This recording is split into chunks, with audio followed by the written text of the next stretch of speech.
Okay, good morning. Good morning. Let's see, what do I want to pull Morning. up? I want to pull up, and I want to pull up something.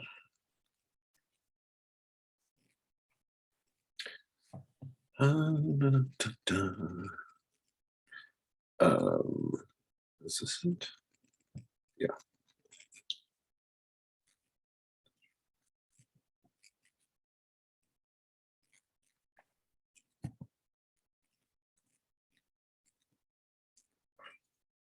Okay.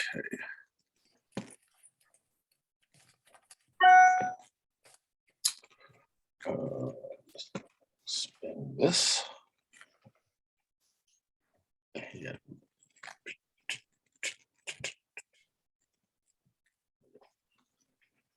okay. Oh, wait, I need something else too.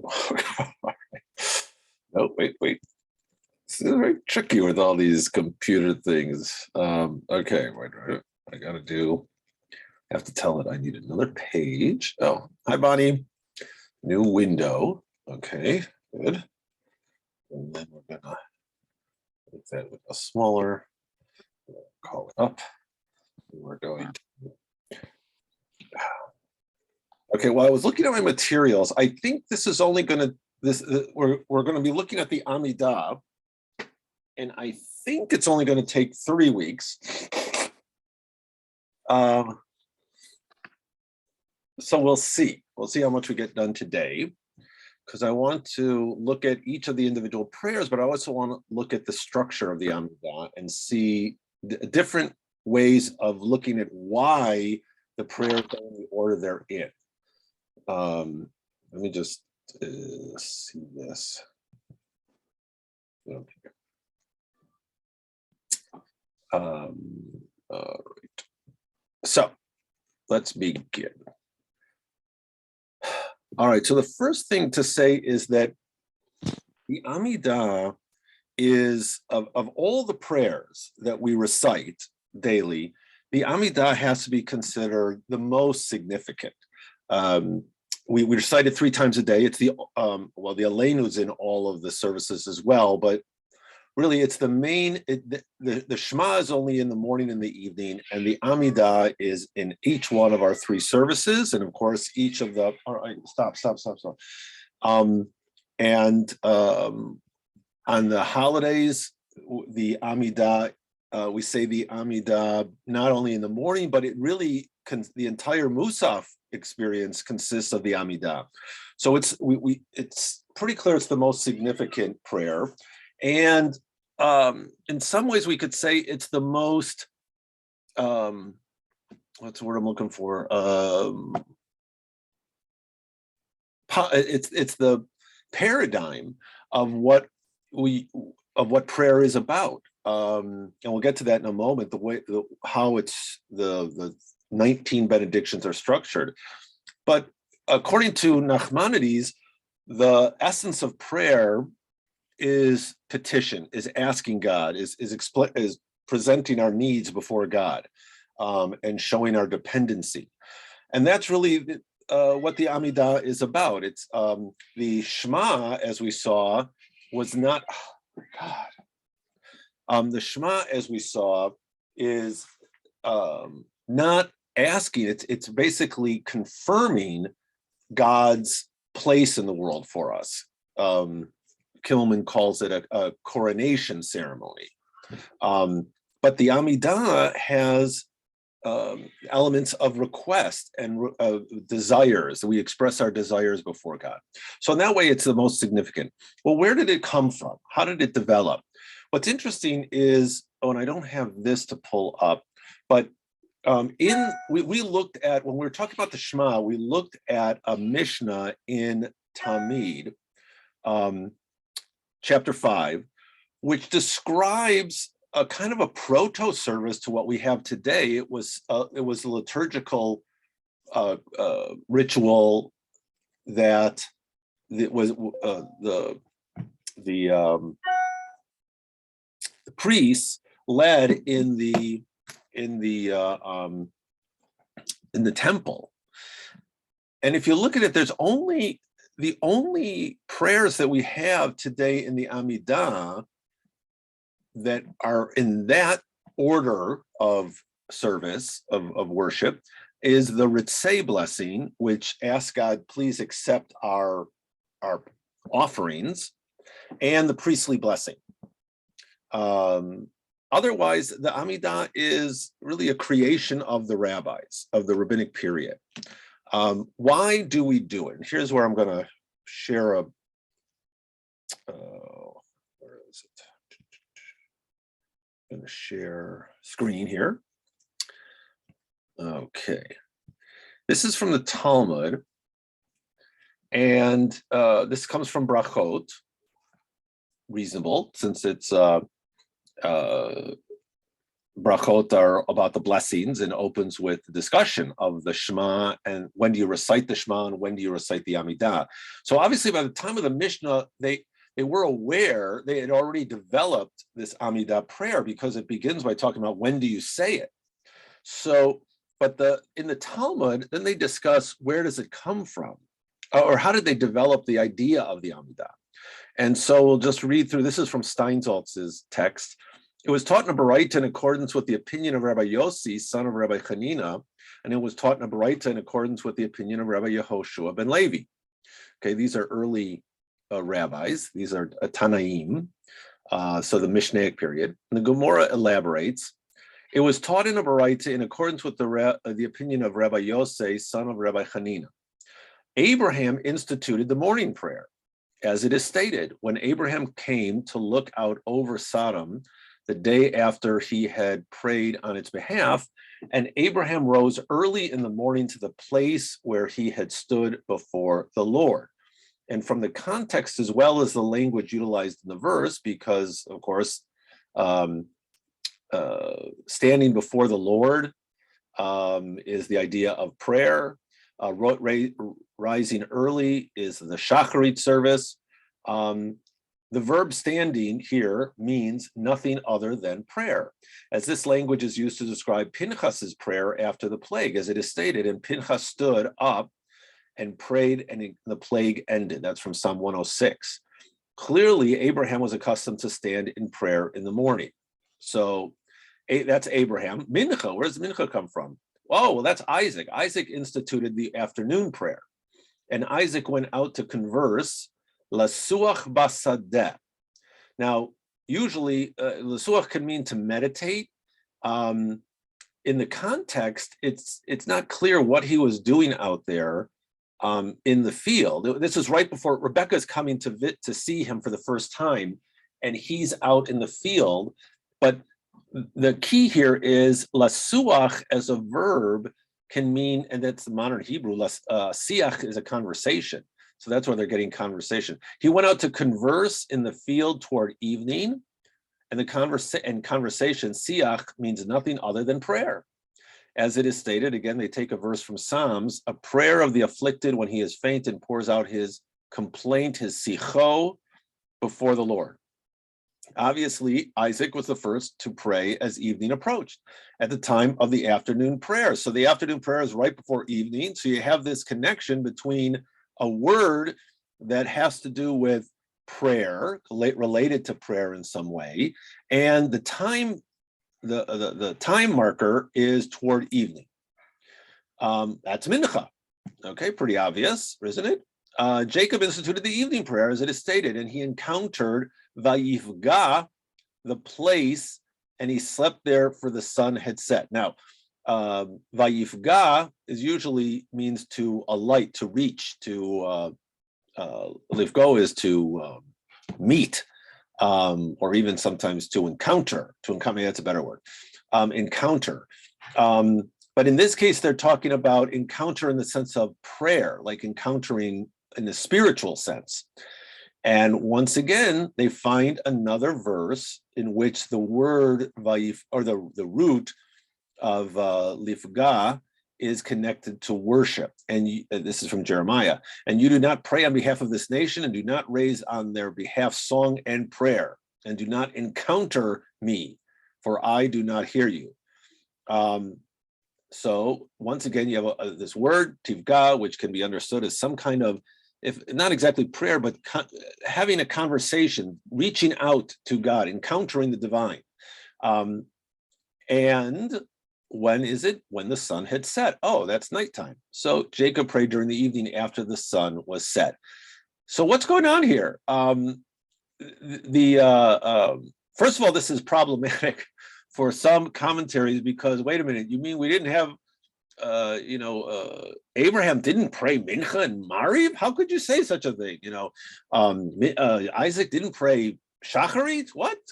But that's not really the issue. The issue is that the rabbis are trying to locate this prayer, which is not biblically mandated. There's nowhere in the Torah does it talk about an Amidah prayer, or a 19 or an 18 benediction prayer, or a fixed prayer that we say 3 times a day. What they're trying to do is locate their development in their ancestors' behavior. And so that's one possibility, that these three, that this prayer goes back all the way to our patriarchs. But that's not the only possibility. Here's another solution. This is in the same page of the Gemara. And it was taught in a bride according to Rabbi Yehoshua ben Levi, right? That's the guy mentioned up here. So these are the 2 opinions. Rabbi Yehoshua ben Levi, also a Tana from the Mishnaic period, says that the laws of prayers are based on the laws of daily offerings. Why did the rabbis say that in the morning, that the morning prayer may be recited until noon? Because although the daily morning offering is typically brought early in the morning, it may be sacrificed until noon. Why did the rabbis say that the afternoon prayer may be recited until the evening? Because the daily afternoon offering, that's the tamid. It's called the tamid offering. The tamid offering is sacrificed until the evening. Okay, so you see that they've connected the daily offering, which no longer exists because the temple is not in existence, with this worship experience. And the 2 are parallel. And so according to Rabbi Yehoshua ben Levi, it really comes from, it's the prayer is a response to the loss of the temple, and it substitutes. The problem is that they only had 2 daily prayers, 2 daily offerings, right? Morning, the Tamid was given twice a day. How do you get Mariv? Well, Mariv, according to that, and why did they say that the evening prayer is not fixed? There's no fixed time. You can say the evening prayer all the way, basically all night long, even until the right before daybreak. And that's because the burning of the limbs and the fats of the offerings that were not consumed by the fire on the altar until the evening. They remained on the altar and were offered continuously throughout the night. And that may be the reason why, of the 3 worship experiences during the day, only the evening service doesn't have a repetition of the Amidah. That because it's a little bit different. The first 2 are connected to that daily offering, and therefore we have not only the personal prayer, but the recitation of the public recitation of it. But in the evening, since there was you're not substituting an actual offering, you just needed to say it yourself. As they say here, there was no fixed time because this was just the time, this was the experience in the temple of whatever wasn't consumed during the day would burn out all through the night on the altar. So that's the, let me find here. There we go. That's the explanation, at least the Talmud gives us, for where the Amidah came from. Now, there's issues with it, as we said. There weren't 3 offerings a day, daily offerings. There were 2. The idea that Abraham, Isaac, and Jacob were instituting these blessings is a nice connection to our ancestors, but nowhere does it describe that they were really reciting a prayer. It's based on an interpretation, on a drash. So where do these 3? where's another possibility we got the idea of three prayers? Well, it could be because these are the three time markers of the day. That is, a person going through the day sees the transition at these moments, which is probably the reason why the offerings were made at the time they were. When the sun comes up, that's the beginning of the day. We see the change in the day. The day has begun through with the sun. As the sun begins to lower in the sky, that's the next change of the day. And we recited that. We noticed that in the, I think I mentioned it in the evening prayer of the evening service, the evening the Ma'ariv prayer, Ma'ariv Aravim prayer, the creation blessing in the evening, talks about transition. The sun comes up, the sun goes down, and but the days continue. And so the next time is when the sun goes down, and then the final time change that we note is when it's dark out and when we are perhaps most anxious. So those are the three time markers of the day. So it probably makes sense that those were the three times of the day. These other explanations are deepen the meaning of the prayer. They relate it to our past, and they relate it to the experience of the offerings. But it also is logical that you would pray at these times of the day. Okay, so how many prayers in the Amidah? This is what we're going to look at as we go through the details. I think we're still, you can still see this, right? We're Y19 Brachot 28b. Yes. Okay. Yeah. So this is also from Brachot. And in Brachot, it explains where we got because we call the names of the Amidah, there's three different names we refer to it. We refer to it as the Amidah, standing, the standing prayer, because one is supposed to stand when you say it. We refer to it as the Hatfilah, the prayer, capital T, capital P, the prayer, because it's the main prayer that we're reciting every day. And it's also referred to as the Shmona Esrei, which means 18, because there are 18 benedictions. Problem with that name is that there are 19 benedictions in the Amidah as we have it today. Where did those 19 come from? According to the Talmud, there were 18 blessings, and then the sages taught that Shimon HaPakuli arranged the 18 blessings, which were already extant in the period of the Great Assembly, the men of the Great Assembly, which is this obscure period in between the end of the prophetic period and the beginning of the named, the named rabbis, the rabbis who we're familiar with, the Zugot, the teams of two rabbis who would lead the community. In between this period, probably the 3rd century before the Common Era. So according to this, they had already developed these prayers, that group, the Great Assembly, but they had 18.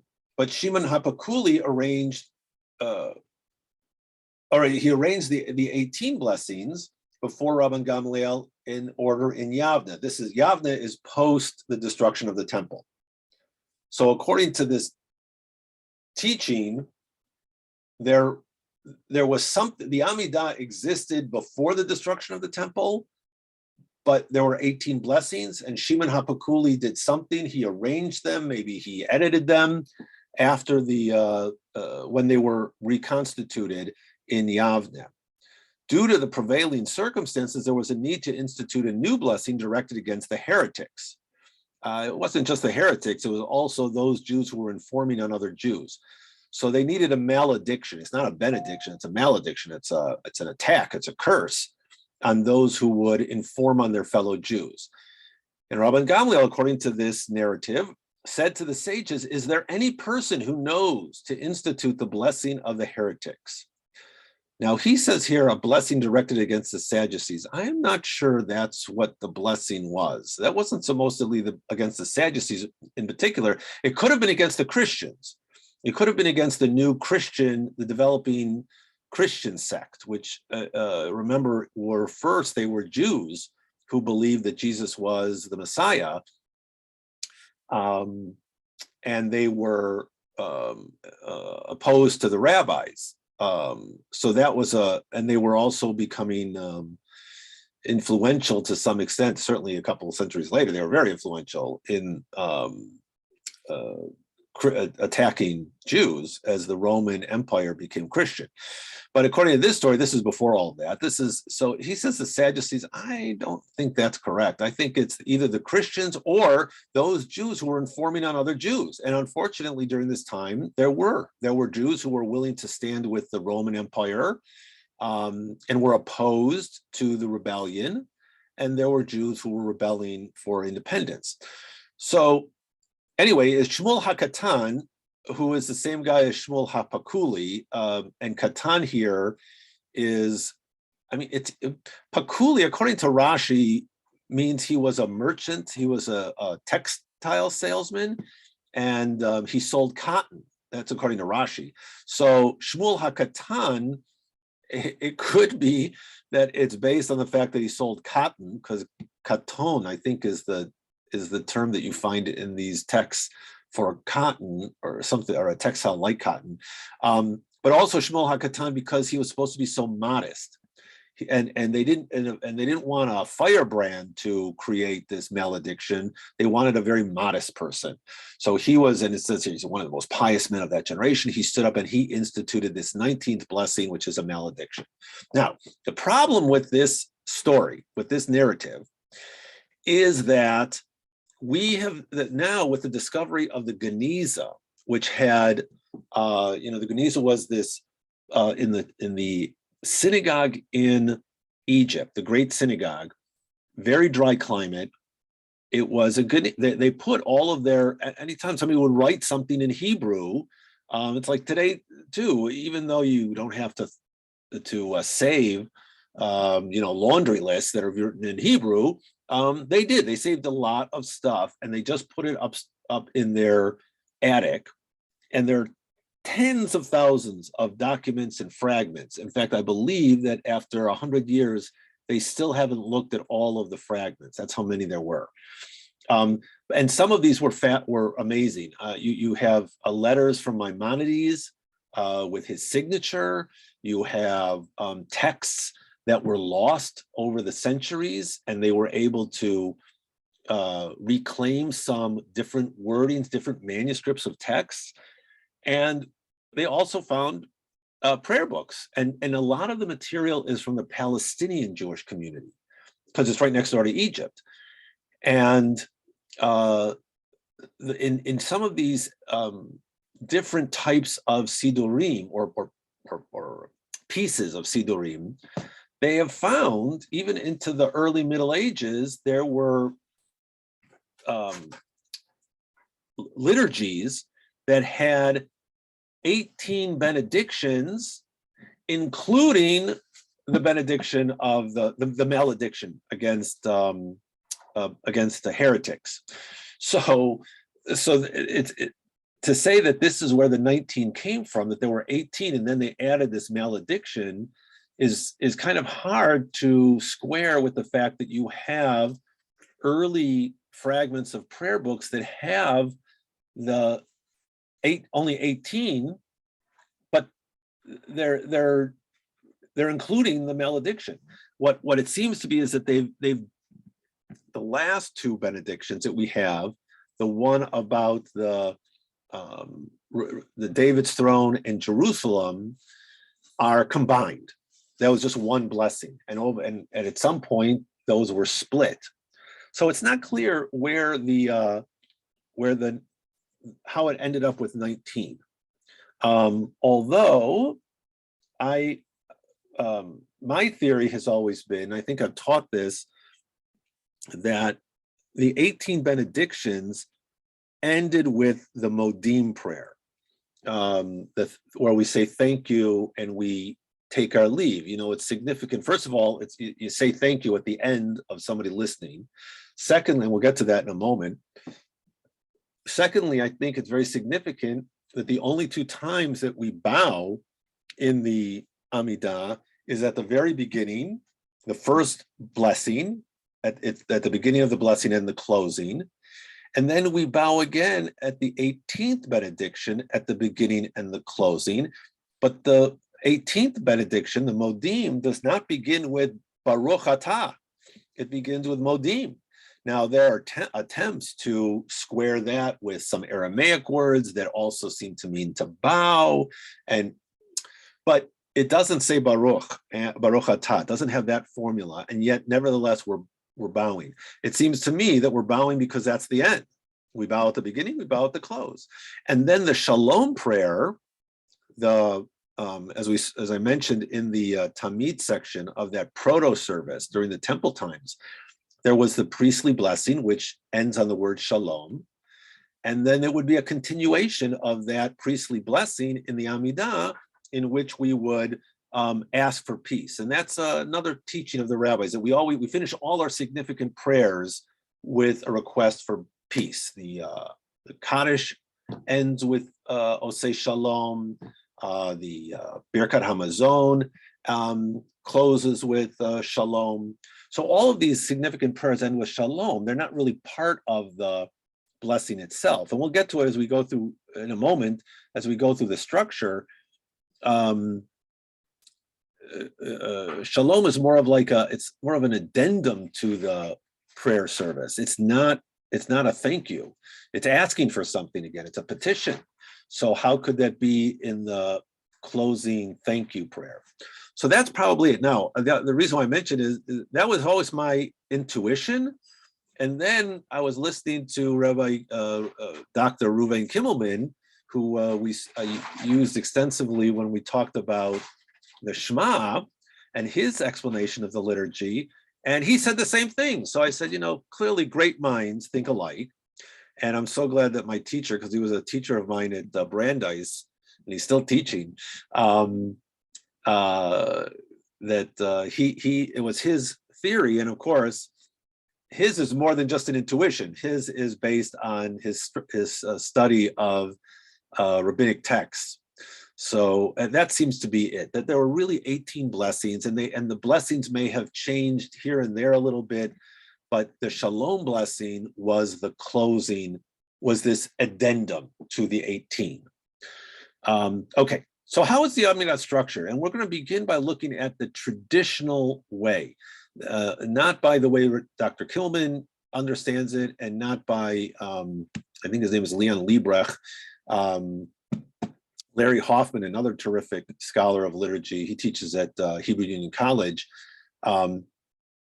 We're going to look at the way that they understand the meaning of the Amidah and how it develops eventually. But I want to look first the conventional way. If you look at any book, like I was looking through Stanley Donin's How to Pray as a Jew, classic book explaining the prayers, very useful.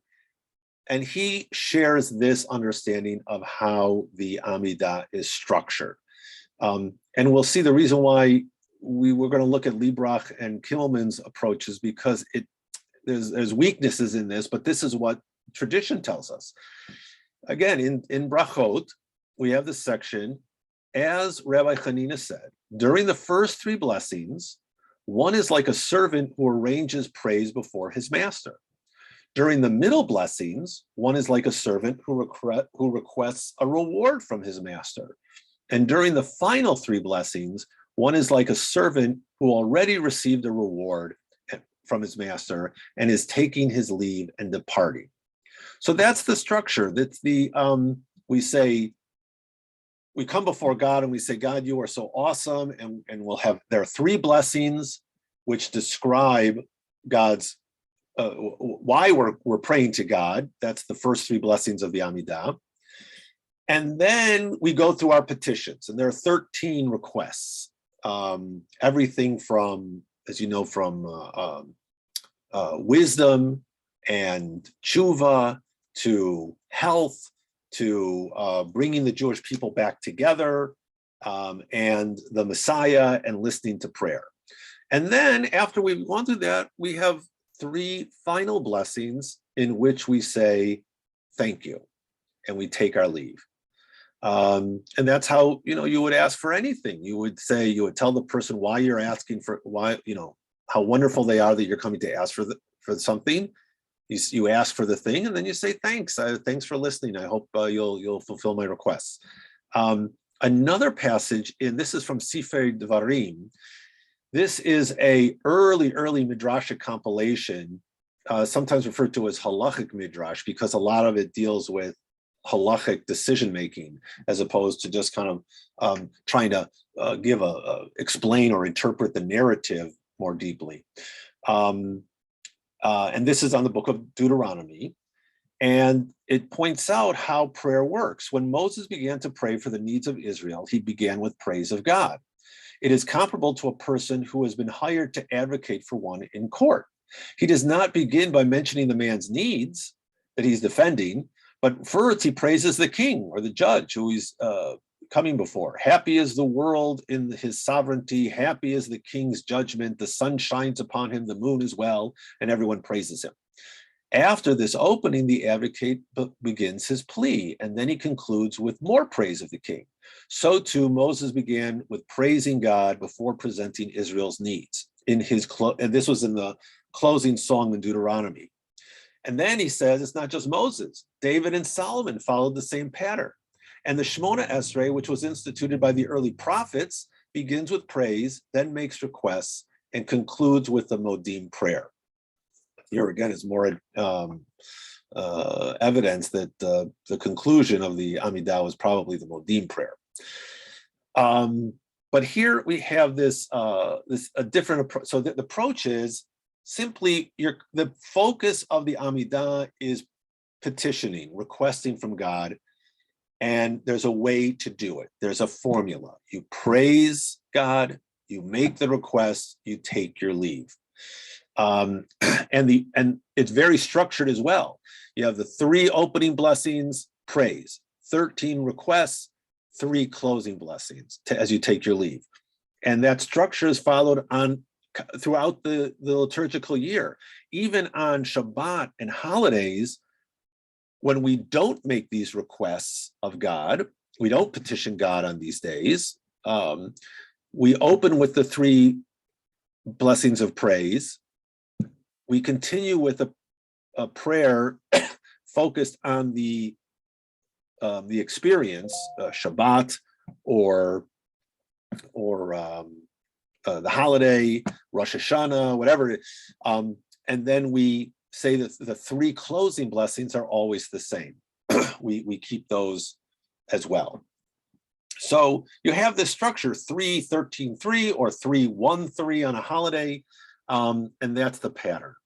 So that's the common understanding of how this developed. And now we're going to look at the and the rationale. I want to talk about that before we get to the individual benedictions. There are different ways to break up the 13 petitions. I really should have, maybe I can call that up. Hold on, let's see if I've got it in here. I think I have. Just have to find it. So we can look online at these blessings. Let's see. I put it in Tefillot. We'll look at our daily prayer book. I have a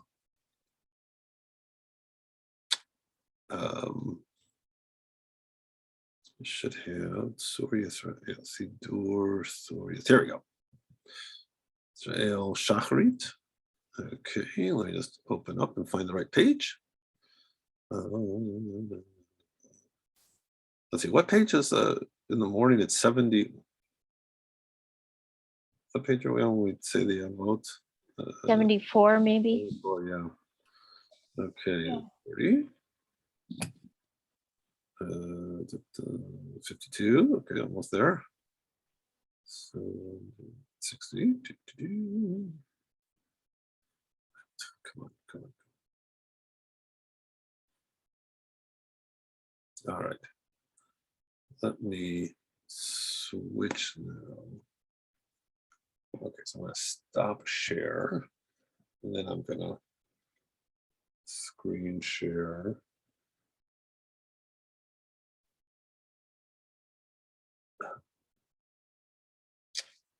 Oh, sorry, this should be it.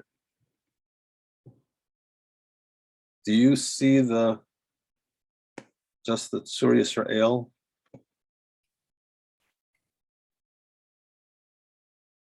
Is that what you're seeing on the screen right now?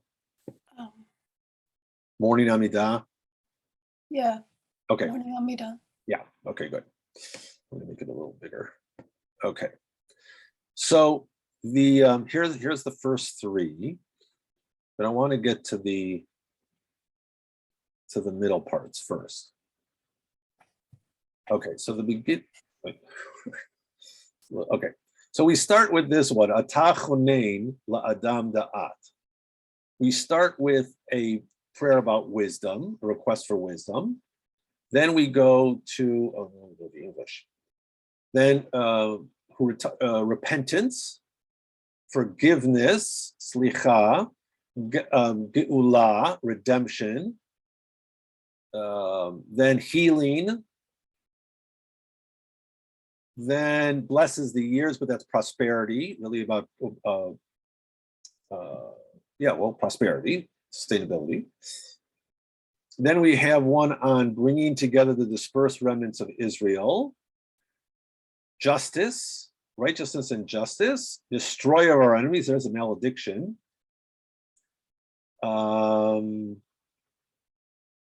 Then, righteous, support for the righteous, restorer of Jerusalem,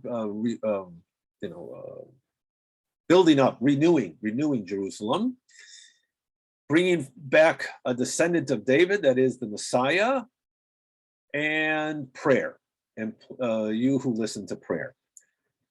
In looking at these 13 benedictions, there's an attempt to suggest that there's different ways of organizing these benedictions. And eventually we're going to get to look at each of them in detail. I just wanted to go over this, what was the petitions? How do we ask for things? So one possibility is that it's simply broken up into personal request, national request for national well-being, and then universal, which makes sense. You're going from the individual outward. We've seen that with the Ashrei prayer does that, right? Remember, we begin with, I will praise God. And then eventually it's, the Hasidim will praise God, those who are faithful. And then Kol Basar, all of humanity will praise you.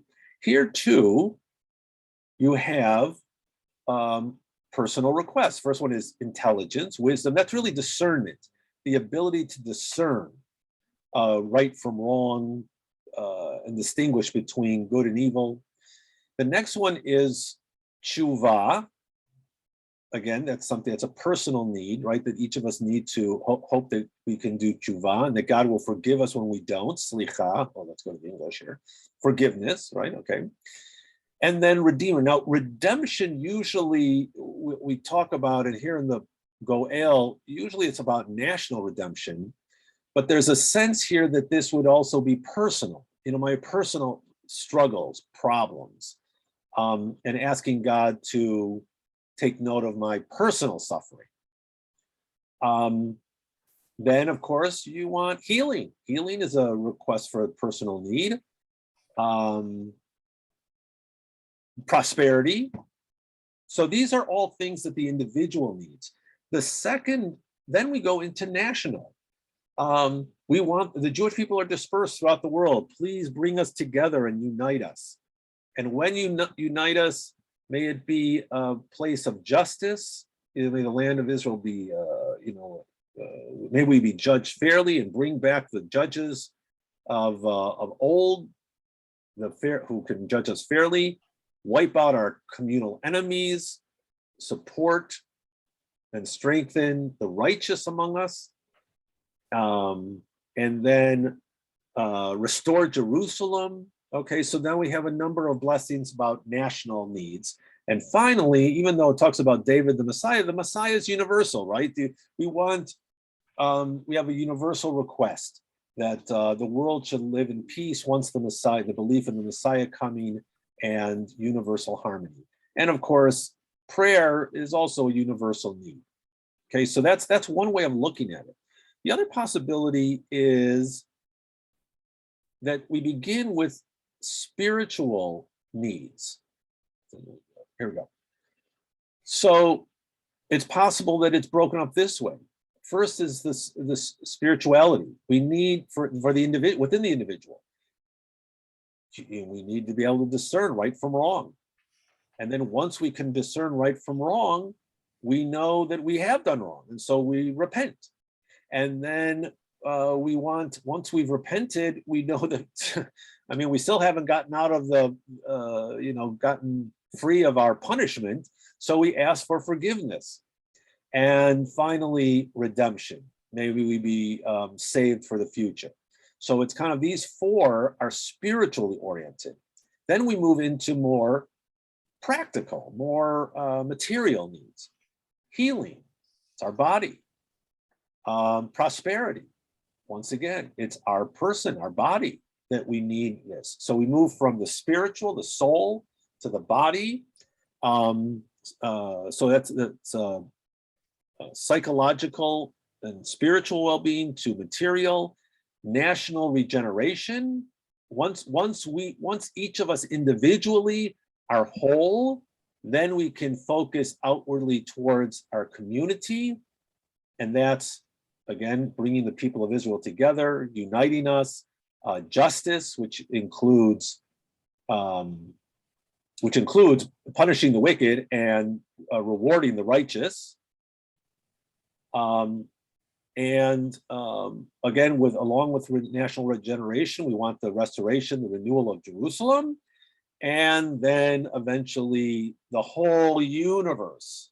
Now that Israel's been restored to wholeness, we look forward to the universal. That's very much in line with the Aleinu prayer, right? Where the first half of the Aleinu prayer is, we're grateful that we're unique. Thank you for making us different from everybody else. Our destiny is unique and we have this special relationship with you. But you know what else? We also want the world to all recognize your oneness and that the world be in harmony. So you have this, but it has to start with the individual. So you have the individual needs, the wholeness, that moves on to the national, and then we move towards, again, universal. So that's another possible reading of it. Again, using this model of 3:13, let me close this up.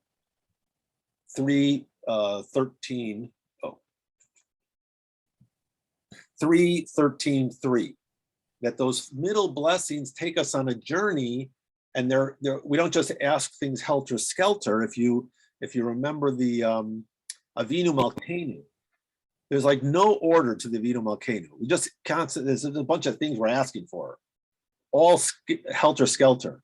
Here it's not helter skelter. There's an order to it, and how we look at it, it clearly is something about from the individual to the national to the universal. How exactly those are broken up, but that seems to be an order to it. So it's about 10:45 right now. I don't know if you guys have any questions. But next week we'll definitely, so maybe this will take us about 4 weeks, because what we're going to do next week is I want to start going through each of the blessings in the Amidah and talking about, what's in there, because each blessing is based on, there's so many biblical and textual allusions, and there's a lot to each of the individual blessings, especially the first three. So we'll talk about that and how the textual allusions give deeper meaning to the prayer. So we'll do that, and if we can do it in 1 week, great. If not, we'll take a couple of weeks to do that, and then we'll go back and look at a different way of looking at the Amidah, where it's not 3:13:3, but it's actually one long journey, starting with the first blessing and concluding with the Modim and the Shalom prayers. But I want to get through the individual prayers first. So any questions? Okay, all right, great. All right, terrific. So we will meet next week, same time. And we'll take a short break. If those of you are coming back for Talmud, we'll meet at 11 o'clock. Thank you, Rabbi. You're welcome. Thank you. Have a good day. Take care. Bye. Bye.